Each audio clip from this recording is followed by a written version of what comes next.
Boatman o diving guide nga nakita sa usa ka video nga gitumbok nga responsable sa pag-vandalize sa usa sa mga coral reef sa Virgin Islands sa Panglao, Bohol.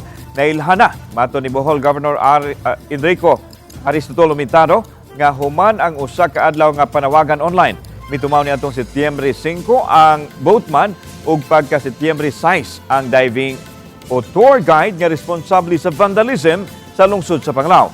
Dugang sa gobernador nga dili kini ang unang higayon kay daghang vandalism ang nakitaan sa mga coral reef sa dapit. Dagto sila nga mga turista ang naghimo nini kaniadto apan ila nasuta nga mismo ang mga diving guide ang nagtanyag sa mga turista bugti sa duang tip nga ilang madawat.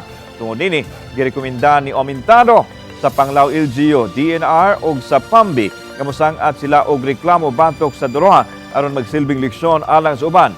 Wa na mahatag ang reward money kay ang nalambigit mismo ang mipatimaw. Samtang gisira na ang diving site sa Virgin Island sugod Setyembre 6. Ipahibaw sa Bohol Provincial Government nga ang tibuok Puntod Island nga mas na ilang Virgin Island ug ang kadagatan nagpalibot nini ang nalakip sa mando nga siraduan o did-an sa tanang water-based activities hangtod nga makarecover ang mga coral reefs.